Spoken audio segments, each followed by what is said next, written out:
And now we have continuing coverage of this morning's barge fire that, according to a Cr.TEXAS news source, left one person dead and another missing. The Coast Guard will only confirm that 2 people are missing. It happened just over 3 miles from the Port Aransas area out in the Gulf. Cr.TEXAS news reporter Tessa Barrera tells us what happened. After we saw the big old mushroom cloud, you hear a loud bang. Then you can just see a big old blaze off in the distance. At approximately 4:35 a.m., the local Coast Guard received an emergency call from the still fishing waters of Port Aransas. But yeah, it was crazy. Like I said, it was so bright you would have thought the sun was coming out. Again, it was one of those things you thought it was a dream, but you didn't know what the heck it was. So I just went back to bed, and that was the end of it. So, but now clearly we can all see that it's pretty wild. The eyewitness accounts are incredible. Basically, what I remember is feeling it. Not just seeing it and hearing it, but feeling it and looking up, and it lit up the skies. But the details of what actually happened are bone-chilling. An ocean-going tug and barge system were headed to the port of Corpus Christi when something went terribly wrong.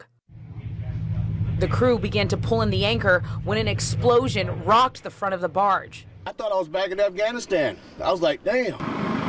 The Coast Guard began air monitoring and set up a 1,000-yard safety zone around the barge as it burned earlier today. The fire is out, but Coast Guard crews will remain on watch in case the vessel flares up. Tessa Barrera, Cr.TEXAS News. Now, the Coast Guard says that it will continue its search. That barge fire also caused an oil spill. Cr.TEXAS News reporter Ashley Portillo is covering that part of the story for us. She's joining us live from Port Aransas. Ashley, obviously this raises some alarms. How large is this spill?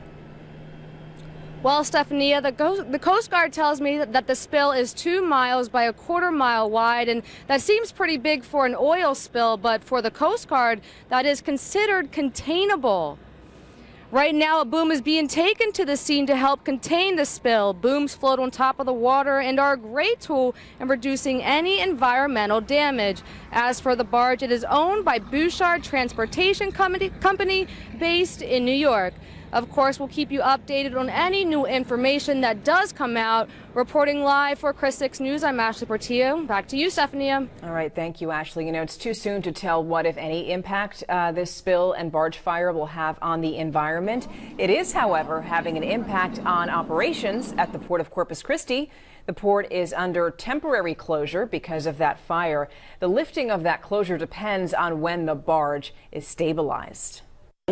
Well, anytime you shut down the port, there's an economic impact, but as long as we don't have it shut too long, if we can get it reopened this weekend, we'll be okay.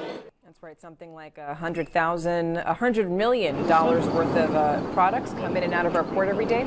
Port officials say that some vessels haven't been able to get into the port because of the fire, but it's not a very large number of vessels so far.